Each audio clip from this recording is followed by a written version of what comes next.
Jāņa evaņģēlijas 18. nodaļa no 1. līdz 27. pantam.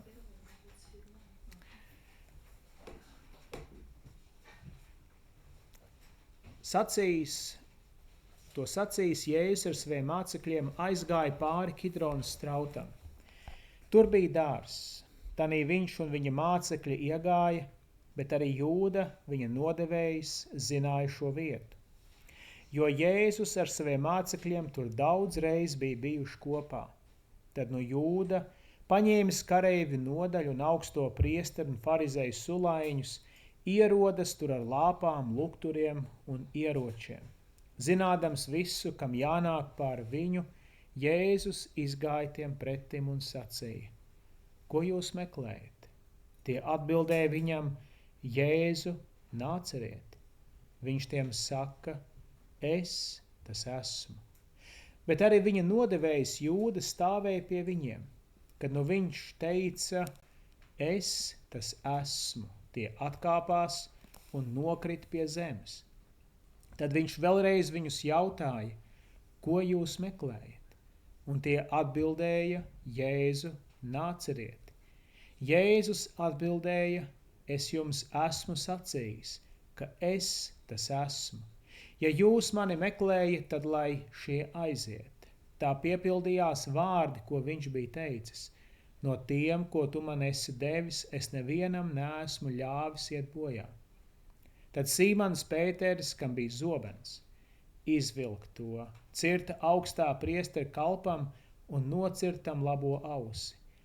Bet kalpa vārds bija malks. Tad Jēzus sacīja Pēterim: Bāz zobenu makstī, vai tad man nedzert to biķeri, ko mans tēvs man ir nolicis? Pēc tam kareivi līdz ar virsnieku un Jūdu sulaiņiem saņēma Jēzu, sasēja to un aizved pa priekšu pie Annas, jo tas bija sievas tēvs Kajafam, tā gada augstajam priesterim.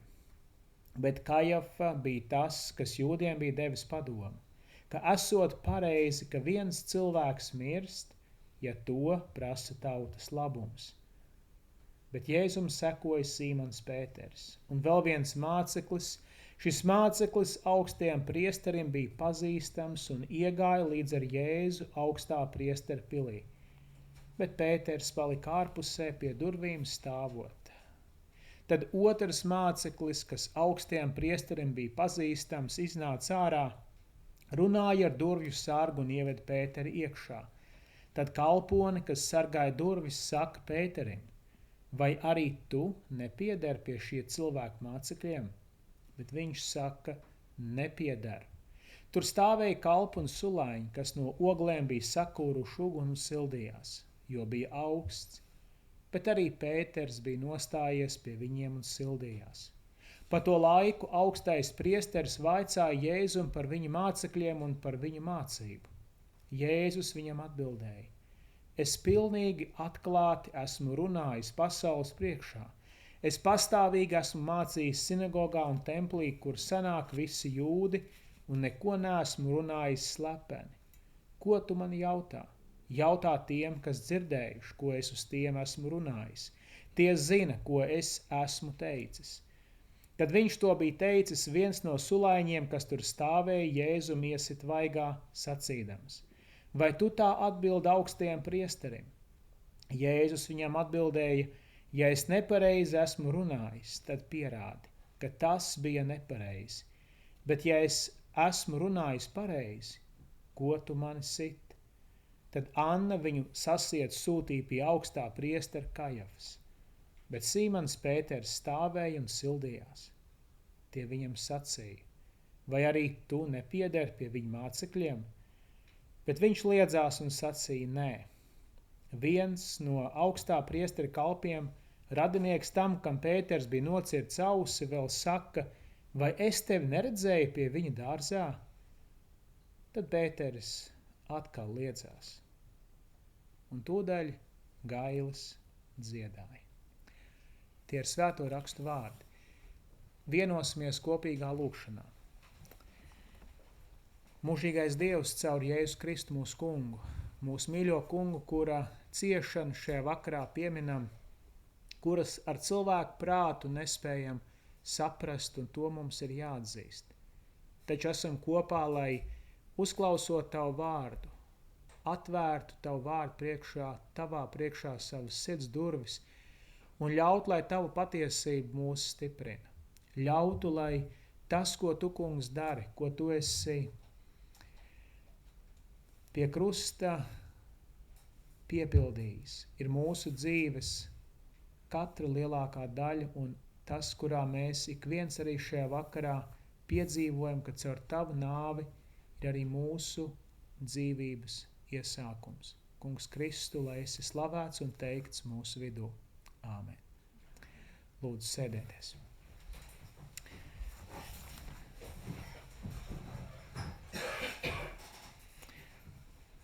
Pirms ieklausamies kādos apceres vārdos, kādās domās, lai kopīgi vēl dziedam jau no mūsu dziesmu grāmatām, un proti 192. dziesma, kuru mūs arī aicina ar saviem vārdiem, lai domājam par to, kas notika Ģedzemanas dārzā. 192. dziesma: Stāsti man, ak, Ģedzemane, ko mans kungs tur izcieta, kad viņš savās nāves bēdās salauzts zemē pakrita. 192. dziesma.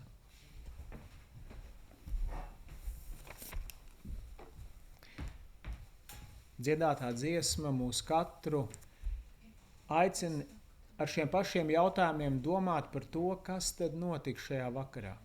Kāpēc šis vakars ir tik īpašs? Kāpēc viņš mums varētu būt īpašs?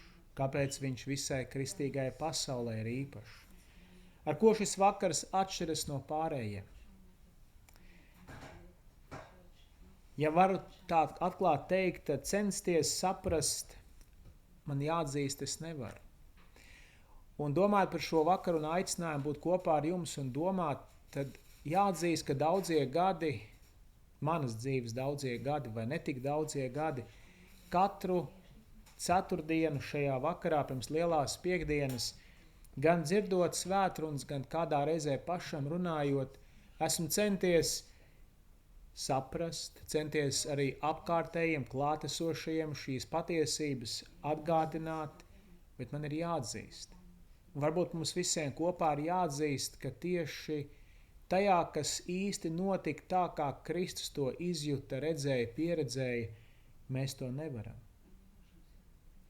Tāpat arī par izjušanu mēs nevaram izjust. Es nevaru izjust to, kā mēs arī dziedājām, kādām sāpēm, kādām mokām.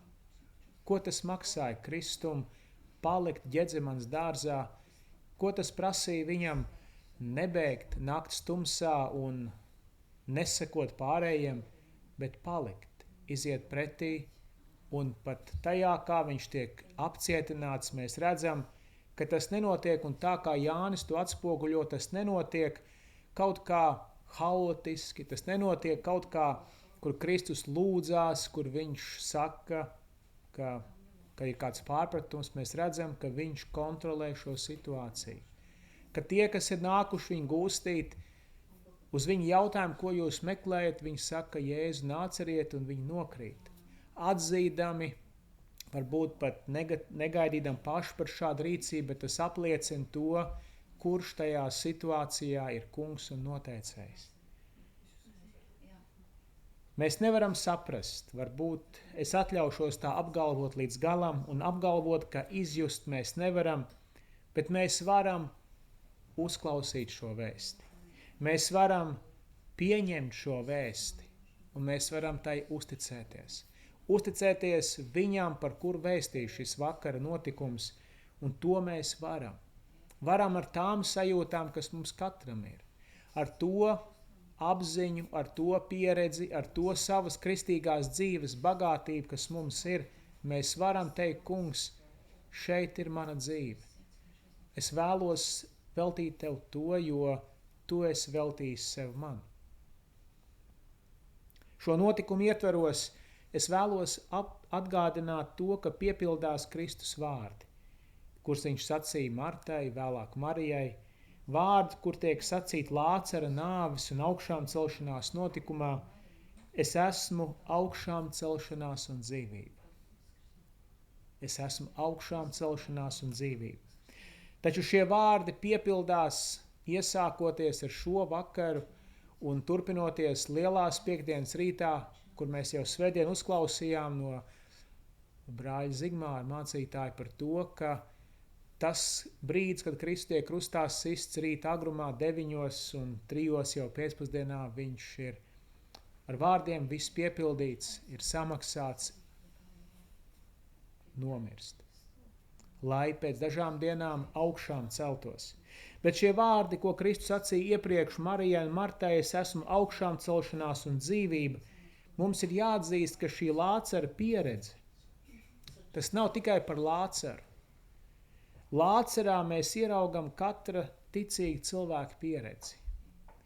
Katra ticīga cilvēka pieredze, kurš uzticās Kristum. Ikreiz, kad man nākas būt Vidrīšu kapos, un es to varbūt esmu kādreiz minējis, varbūt neierasti, bet man ļoti, kad gadās būt kapos, es speciāli ne, bet kad man gadās būt kādu pienākumu vadītājiem, es lasu uzrakstus uz tiem, ko cilvēki ir vēstījuši. Un man jāatzīst, ka tas ir vienīgais uzraksts, ko cilvēks pats var izvēlēties, lai iemūžinātu kaut ko uz noteiktu laiku. Un kādā no tiem arī parādas kristīgās ticības pamatu. Un kādā no tiem, kur lasu pie kāda jauna zēna, kur viņa mīļie vecāki, kurš jau vairākās 100 gadus atpakaļ ir devies mūžībā, ir rakstījuši dusi saldi pestītāja rokās, līdz viņš tevi modinās. Vecāki ir ielikuši savu ticību tajā pašā ticībā, ko Lācars pieredz, kur viņš varbūt pats, kad mira, domāja, viss ir noslēdzies. Un pašam būt par lielu pārsteigumu tajā, ka viņš iznāk no kapa un vēlāk arī ir svinības. Par Lācaru šajā vakarā ne tik daudz vairs, bet tikai viņu atsaucu atmiņā, ka tas, kas notika ar viņu, notiks ar tevi un mani. Ja mēs ticēsim Kristum kādā brīdī, kā mēs lasām svētajos rakstos, bet kāpēc gan tas var notikt? Kāpēc gan nāve var tikt uzvarēta? Kāpēc gan dzīvība ir stiprāka? Tāpēc, ka Kristus, kurš šajā vakarā Ģedzemanas dārzā lūdzas Tēvu pēc spēka, kur viņš kā paties cilvēks un paties Dievs, viņš vēlas, lai šis biķeris iet viņam secen, bet viņš saka, ne mans, bet tavs prāts, lai notiek. Viņš izvēlas apzināti. Atkal es uzsvēršu šo apzināti, lai piepildītu Tēva gribu. Un ne tikai Tēva gribu, bet šī paklausība ir cieši saistīta ar viņa mīlestību pret katru cilvēku. Pie tā vēl šajā vakarā apstāsimies. Taču, kad domājam tieši par Jāņa evaņģēlija vēstījumu, es domāju, ka Jānis ir, nevis es tā domāju, bet svētie rakstu apliecina, ka Jānis ir vienīgais no tiem mācekļiem, arī Pēters, protams, bet Jānis ir tas viens no tiem jaunekļiem, kurš šeit ir aprakstīts. Viņš ir tas, kurš ieiet šī augstā priestera namā, viņš ir tas, kurš palīdz Pēterim ienākt, viņš ir klāt. Tāpēc, manuprāt, arī Jāņa aprakstītā liecība vispilnīgāk ataino to, kas notika no tā brīža, kad Jēzus tiek apcietināts. Kad skatāmies atpakaļ Jāņa evaņģēlijā no 13. nodaļas, mēs lasījām par to, kur Jēzus runā par to, ka viņš pierāda savu mīlestību līdz galam, pret tiem, ko viņš mīlēja šajā pasaulē. Tālākajās nodaļās, kā teologi tās ir nosaukuši, ir Kristus atvadu runas. Ir, kā mēs lasījām arī kādā no pagājušajā svētdienā, kur Kristus aicina paļauties uz viņu, uz viņa mieru, un tas arī tika akcentēts. 17. nodaļā ir runāts par Kristus lūgšanu par mums. Un tā arī ir kāda patiesība. Ja mēs jautātu, vai kāds par mums kādreiz ir lūdzējis, mēs varam teikt, mūsu mīļie vecāki, mūsu mammas ir lūgušās, varbūt mūsu tēti, bet ne tikai. Jāņa evaņģēlijas 17. nodaļa runā par to, ka Kristus par mums ir lūdzējis. Viņš ir karsti vēlējies, lai caur to liecību, kas tiks atnest līdz mūsu laikam, caur to vārdiem, kas viņam ir uzticējuši, arī mēs nākt pie ticības. Viņš ir lūdzies par mums. Un šajā brīdī ienāk kaut kas ļoti personīgs pie katra no mums un var likties, ka mēs ar savu dzīvi, kur var pašiem šķist tik vienkārši un tik varbūt paredzama, tik saplānota, tik savu notikumu piepildīt, vai gan viņš par manu dzīvi var kaut kā īpaši iestāties. Jāņa evaņģēlijas apliecina, ka var. Vēl vairāk, ja mēs lasītu iepriekšējās nodaļas, ir viņš runājis ar mācekļiem par aizstāvi, ka viņš neatstās mūs viens, ka viņš dāvās savu svēto garu, viņš mūs padarīs spējīgus pastāvēt kristīgajā ticībā. Un man jums ir jāatzīst, ja nebūtu svētā gara, es ne dienu nespētu, ne mirkli nespētu pastāvēt. Jūs arī ne, neviens. Mums ir jāpateicas no sirds, ka arī pati kristīgā dzīve tā tiek balstīta no Dieva žēlastības un viņa svētā gara spēka. Tajā visā mēs ieraugam Kristus rūpes, un mēs varam tikai minēt.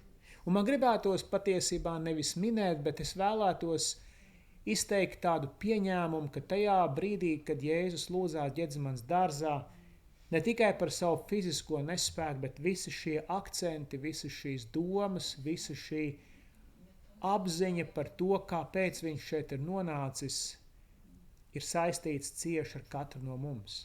Tā cīņa Ģedzemanas dārzā ir arī cīņa par katru no mums. Un lūk, šī patiesība man liek ļoti nopietni domāt par to, ko tad ar šo vēstu es darīšu. Ko katrs, un es nevēlos speciāli par to runāt tādā emocionālā kaut kādā sakāpinātībā. Manuprāt, ka varbūt es esmu tas cilvēks, kurš ir tāds ļoti ar emocijām apdalīts, es tā domāju. Es cenšos vairāk akcentēt tādu, es neesmu apdalīts, es tikai vēlos teikt, ka es varbūt ne tik bieži apelēju pie klausītāju emocijām, cik vairāk pie tā, ko mēs lasām, varbūt pie mūsu prāta apziņas, bet tajā visā ir viss kopums ar prātu un emocijām, to visu ir kopā jāaptver, ka tas, ko Kristus ir darījis par mums, liek ļoti nopietni paskatīties uz to, kādu tad ar savu dzīvi tālāko ceļu es vēlos, ko es vēlos ar savu dzīvi redzēt, kādu es to vēlos redzēt. Mācekļi neapzinājās to, cik nozīmīgs ir šis vakars līdz brīdim, kad ierodas Jūda. Viņiem likās, ka tas ir tāds pats kā gadu iepriekš, varbūt 2 gadus iepriekš. Atšķirās tikai ar to, ka Jēzus šajā reizē deva kāds ļoti neparasts norādījums. Iet pilsētā, redzēt cilvēku ar ūdens krūzi, sekot viņam. Es atvainojos, ja es esmu grūti tulkojams. Я извиняюсь, если мне трудно. Я знаю, что... Да. Velga, mīļš, paldies tev. Mīļš, paldies tev. Es centīšos saņemties, lai tev ir vieglāk. Es no sirds novērtēju, ka tu kalpo. Tātad šis vakars atšķirās no citiem gadiem ar to, ka Jēzus ir devis neparasts norādījums. Iet pilsētā, sekot cilvēkam ar krūzi, uzdot ļoti neparastu jautājumu, kur ir tā istaba, ko saimnieks ir atvēlējis mums šajā vakarā, kur svinēt svētkus, un tad viņi tiek uzvest kādā īpašā vietā. Un, ja tā atkal atkāpjamies no šī visa nost, padomāsim uz mirklīti.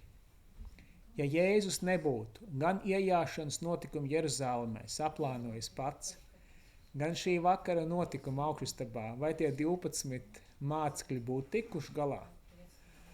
Viņi tur, kā tajā vakarā lasam, ir tikai par vienu domās, kurš tur ir svarīgākais viņu vidū. Nevienam nav daļas, vai kungam būs, kur vakaras svinēt. Viņiem vairāk aktuāli ir tas, kurš te spēlējas noteicošo, bet šajā vakarā šīs domas atstāsim kādai citai reizē, tikai vēlos akcentēt, ka kungs ir tik ļoti detaļās visu plānojis, ka mācekļiem atliek tikai iet un klausīt. Viņi iet un paši par lielu pārsteigumu ierauga, ka viss ir tā, kā kungs sacīja, un viņi var tajā vakarā sagatavot mielastu. Atceroties no tā, ko esam lasījuši citos evaņģēlijos Marka, Mateja, Lūkas, tur ir vakara mielasts, un šajā vakarā tiek iestādīts svētais vakarēdiens. Par to arī mēs šajā vakarā pēc mirkļa būsim arī kopā pie svētā vakarēdiena. Un katru reizi, kad esam svinējuši svēto vakarēdienu, mēs tiekam aicināti atcerēties, ka tieši šajā vakarā Kristus to iestāda tādēļ, ka uz kādu laiku mēs būsim no viņa šķirti fiziski. Vairs nebūs tās iespējas, kā agrāk katru vakaru vai katru maltīti baudīt, bet uz laiku būsim šķirti, bet Kristus nevēlas būt šķirts no mums. Viņš, dodot svēto vakarēdienu, apliecina savu garīgo klātbūtni mūsu vidū, caur svētā vakarēdiena elementiem, caur svētā gara īpašu klātbūtni, caur viņa paša klātbūtni, mēs varam palikt garīgā sadraudzībā ar viņu, un arī šajā vakarā to varēsim līdz brīdim, kad svētais vakarēdiens nebūs nepieciešams, jo Kristus saka, viņš pats atkal kopā ar mums baudīs to debesu godībā, bet vēl mēs esam ceļā. Mācekļi, kā jau minēju, nezināja to, cik šis vakars ir īpašs. Un, kad es domāju par visu to, kā šajā vakarā es cenšos to attainot, man jāatzīst, ka varu piepildīt, varbūt runāt ar kādiem vārdiem, mēģināt labāk vai sliktāk iztēloties šos notikumus, bet es gribētu atzīties, ka tad, kad es domāju, es varu atzīties tikai savā apmulsumā. Kad es esmu zaļās, un mēs ar brāli Jāni jau kuro reizi mēģinām saprast, kāpēc zaļās ceturtdienas, bet tā nu mēs sakam, bet katru reizi, kad esam zaļās ceturtdienas vakarā, es esmu apmulsis. Un es jau pateicu, kāpēc. Jo tad, kad es ieraugu un cenšos saprast gan ar savu cilvēku prātu, gan ar svētā gara pamudinājumu pie sevis, un tāpat arī jūs, mēs nonākam tur, kur es jau minēju, pie tā, kā tad tas ietekmē, kā tam vajadzētu mainīt man dzīvi. Kāda izvēle man ir jāizdara, kad es redzu, ka Kristus sevi ziedo mūsu visu labā. Pirms atbildēt, es domāju par vēl kādu domu, ko reti kad, varbūt ļoti reti esmu akcentējis. Bet, kad svētais vakarēdiens mums to uzlūkojot, kad domājot par to, ko tas sevī reprezentē, tad ir vēl viens vārds – svētums. Svētums ir vārds, ar kuru es arī aicinātu paskatīties uz to, ko mēs varam saņemt. Un gaidot jūs un sēžot šeit, un varbūt paldies, ka man bija šāda iespēja, ka viss, kas tika sagatavots šim dievkalpojumam, gan Tabit, gan Aivars, viss sarūpēja, un ka man bija šāda iespēja, es to novērtēju, es vienkārši nelaiskojos, es centos domāt par šī vakara saturu, un es par šo vārdu svētums domāju tajā, ka es domāju par šo pašu nedēļu, piemēram. Tā ir klusā nedēļa, kā mēs mēdzam teikt, bet manu ikdienas pienākumu dēļ tā nebija klusa, tā nebija rimta, tā bija pat vairāk aktīva nekā cits reizes, jo vienmēr ir kādi pienākumi, vienmēr ir kaut kādas lietas, kuras ir jāizdara, un tad tu domā par pasauli kā tādu, kurā tu esi, par domām, par to, kas tevi sasniedz caur dažādiem mēdījiem, caur rakstīto, redzēto, caur darīto, ko tu pieredzi, un tad tu saproti, ka starp šo svētumu, ko tu uzlūko, un tavu dzīvi ir kāds milzīgs atstatums. Un vai es varu pastāvēt šī svētuma priekšā? Vai tu vari pastāvēt? Un es vēlos teikt, ka šajā vakarā, lielās piekdienas notikumā, lielās dienas rītā, varam pastāvēt tikai tad, ja Kristus kļūs par mūsu kungu. Ja viņš ir mūsu kungs jau kļuvis, un ja mēs šajā laikā, īpaši šajā gada, īpašajā brīdī, kad arī mēs ilgāku laiku domājam par Kristus ciešanām, ka tās nepaliek šīs domas ārpus mums, bet ka mēs katru šo laiku redzam kā sakņošanās laiku viņā. Kā Pāvils ir teicis, lai mēs sakņojamies Kristū. Un atkal varētu jautāt, ko tas nozīmē. Tās ir kādas ļoti praktiskas lietas. Tas ir laiks ar viņu, tas ir laiks ar viņu lūgšanā un viņu vārdā. Tas ir laiks, kurš tiek apzināti izvēlēts, lai būtu pie tā, ko viņš ir teicis un darījis. Un tas ir laiks, kurā izdarīt apņemšanos, sekot viņam. Tā nav kāda varbūt ļoti liela, radikāla rīcība, darbība, bet tā ir kāda maza solīša, kuros mēs gribam dzīvot tā, kā viņš ir aicinājis. Un tā lūk šajā vakarā. Šie domu pavadieni var būt tik dažādi un daudz, un tie visi kopā mūs sastop pie tā, ko lasījām. Pie tā, ka Jēzus ir devies uz Ģedzemanes dārzu. Viņš negāja uz citu vietu, viņš zināja, ka Jūda arī zina šo vietu. Viņš zināja, ka viņam tūlīt būs kā cilvēkam, viņa cilvēciskai pusē, kā patiesam cilvēkam, patiesam Dievam vienā personā jāstopas ar bailēm, ar fiziskām ciešanām. Un te ir tas, ko es jautāju sākumā. Kristus tiek sists, apsmiets, mocīts. Un es vēlreiz teikšu, vai to var saprast? Nevar. Tā priekšā var stāvēt, tā priekšā var apmulsis būdams, varbūt lūgties, kungs, es vēlos kaut tas, ka pēc tam visam tu gāji cauri, ir kāda vērtība, kāda piedzimšana, jaunpiedzimšana manā dzīvē, ka es varu būt tā daļiņa gaisma šajā pasaulē, kas tavu mīlestību atspoguļo tālāk. Ka es varu būt tavas rokas, tur, kur es varu kaut ko darīt tavā valstībā, tavas kājas. Un tā joprojām domāt patiesi domas, patiesi vēlēties, ilgoties, karsti, kvēli, dedzīgi, dzīvi, piesātināti patiesi visā, ko mēs sakam viņam. Un tad tuvoties, sadzirdēt viņa aicinājumu, kur viņš mūs saka un aicina pie sevis. Un arī svētais vakarēdiens arī ir savā veidā aicinājums. Aicinājums nākt pie viņa. Un es šajā mirklī arī izmantošu iespēju, lai lasītu tad no tā, kā svētais vakarēdiens tiek iestādīts, kā mēs to lasām nosaukumā. Un lasīsim šajā reizē no Lūkas evaņģēlija. Un ar šo arī tad mēs pāriesim pie tā, lai baudītu svēto vakarēdienu. Esmu aicinājis arī vēlāk man Dāvidu palīgā, bet vēl mirklī lasīsim un kopā ar Dāvidu varam kalpot jums. Bet piecēlušies uzklausīsim Lūkas evaņģēlija 22. nodaļu. Un lasījums no 14. līdz 30. pantam. Esmu izvēlējies lasīt arī garāk šo rakstu vietu, jo arī tajā iezīmēs kādi noteikti akcenti, kas ir iederīgi šī vakara apcerē. Lūkas evaņģēlijas 22. nodaļa no 14. līdz 30. pantam. Un kad tā stunda pienāca, tad viņš, Jēzus, apsēdās pie galda un apstuļi līdz ar viņu.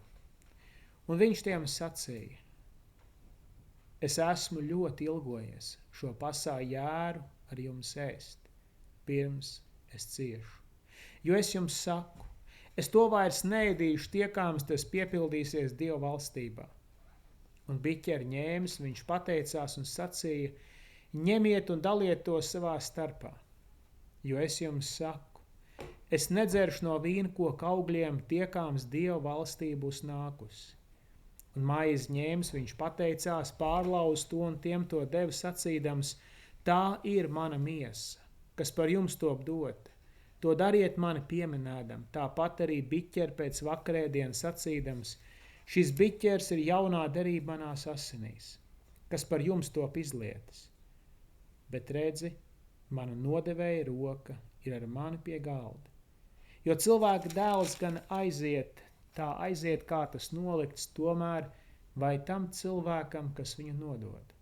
Un tie sāk apjautāties savā starpā, kurš gan no viņiem tas esot, kas to darīšot. un tur arī ķilde cēlās viņu starpā. Kurš no viņiem esot lielākais? Un viņš tiem sacīja, ķēniņi valda pār tautām, un varenos sauc par labdariem, bet jūs tā ne. Bet lielākajam jūs vidū būs būt kā jaunākajam, un vadonim kā tādam, kas kalpo. Jo kas ir lielāks? Vai tas, kas sēž pie galda, vai tas, kas kalpo? Vai ne tas, kas sēž pie galda? Bet es esmu jūs vidū kā tāds, kas kalpo. Bet jūs esat tie, kas pastāvējuši pie manis manās grūtībās.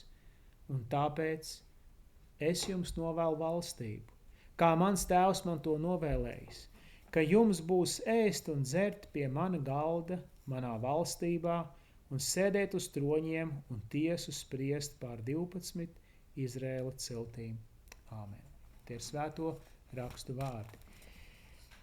Es aicināšu jūs apsēsties, bet apsēdušies, mēs arī kopīgi vēl grib dot jums iespēju, ka mēs varam galvas noliekuši, arī tie, kam ir uz sirds atklāti izteikt savu lūgšanu. Par tām sajūtām, kas ir jums.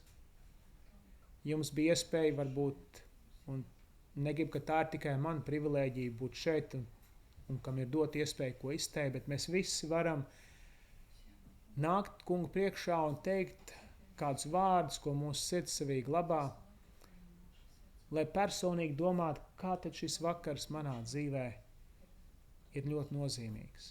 Un kopīgi lūguši tad arī vēl kāds domas pie vakarēdienu, un tad arī to baudījuši un dziedājuši un lūguši ar kunga mieru, ar kunga svētību, ar kunga žēlastību dosimies uz savām mājvietām, lai atkal domātu un lūguši un rīt atkal pārdomājuši pēc kādām dienām būt kopā un svinētu to, ka kungs ir dzīvs. Aicinu kopīgā lūgšanā. Ik viens, kam ir uz sirds, varam atklāt viņu lūgt.